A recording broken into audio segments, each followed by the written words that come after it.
एक गांव में एक पहाड़ तोड़ने वाला रहता था। वो रोज पहाड़ तोड़ने जाता। रोज की तरह वह पहाड़ तोड़कर अपने घर जा रहा था। तो उसके मन में एक विचार आया कि मैं रोज पहाड़ तोड़ने जाता हूँ, उससे जो पैसा मिलता है उससे ना तो मेरा गुजारा हो पाता है, न ही मेरे घर वालों का। बस ये सोचते सोचते ही वह अपने घर चला गया।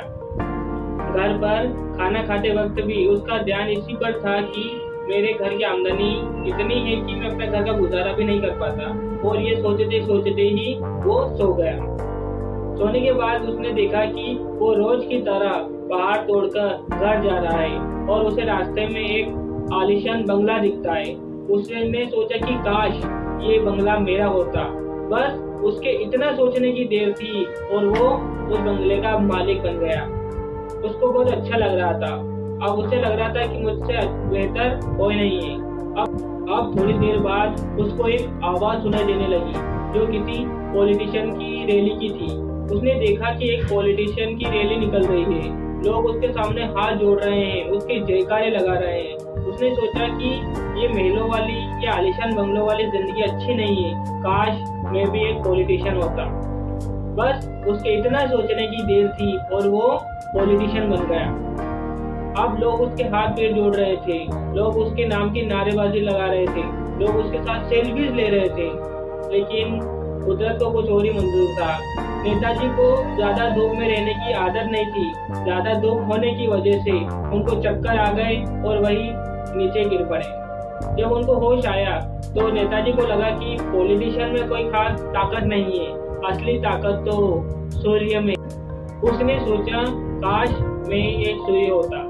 बस उसके इतना सोचने की देर थी और वो सूर्य बन गया। सूर्य बनने के बाद वो पूरी दुनिया को रोशन करने लगा।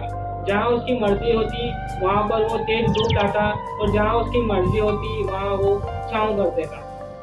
सब कुछ अच्छा ही चल रहा था। उसे घमंड होने लगा कि मुझसे ताकतवर कोई नहीं है।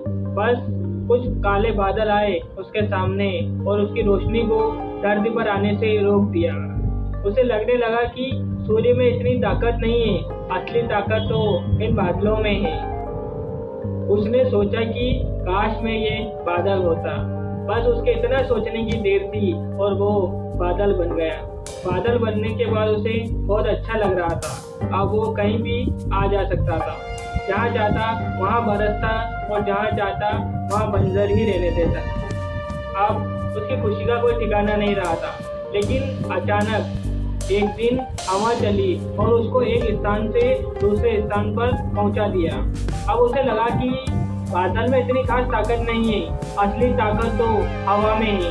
काश मैं ये हवा होता। बस उसके इतना सोचने की देर थी और वो हवा बन गया। हवा बनते ही उसको बहुत घमंड आने लगा। वो जहाँ चाहता वहाँ कहीं तूफान लाता, कहीं चक्रवात लाता, तो कहीं आंधी चलाता। बस उसके इतना घमंड होने लगा था और उसके घमंड को तोड़ने के लिए एक दिन उसका सामना हुआ पहाड़ से। उसे लगा कि उसने अपनी कोशिश की कि मैं इस पहाड़ को हिला दूं, लेकिन वो बिल्कुल भी नहीं हिला पाया। उसे लगने लगा कि असली ताकत हवा में नहीं है, असली ताकत तो पहाड़ में है। बस उसके इतना सोचने की देर थी और वो पहाड़ बन गया। पहाड़ बनने के बाद उसे एक जानी पहचानी सी आवाज आने लगी जो कि छेनी हथौड़े की थी। उसे दर्द होने लगा, वो छटपटाने लगा। अब वो चाहकर भी वो नहीं बन पा रहा था जो वो बनना चाहता था। उसके बार बार कोशिश करने के बाद भी वो पहाड़ तोड़ने वाला नहीं बन पाया। तो उनके अचानक नींद खुली। सामने शीशा था। उसने देखा कि पहाड़ तोड़ने वाला तो कोई और नहीं, मैं खुद ही हूँ। क्यों मैं दूसरों की तरह बनना चाहता हूँ। उसने आईने में देखकर कहा कि हमें अपनी तुलना किसी से भी नहीं करनी चाहिए। इस कहानी का मुख्य उद्देश्य यही है कि अपनी तुलना कभी भी किसी से न करें, क्योंकि 800 करोड़ की इस आबादी वाली दुनिया में अगर ऊपर वाले ने आपको सबसे अलग बनाया है तो आप कुछ अलग ही करने के लिए पैदा हुए हैं। इसलिए अपनी तुलना किसी से भी न करें। अगर आपको वीडियो अच्छा लगा हो तो लाइक, शेयर और कमेंट जरूर करें और ऐसे ही वीडियो देखने के लिए हमारे चैनल को सब्सक्राइब करें। अपना ख्याल रखिए। मिलते हैं अगली वीडियो में। Thank you so much.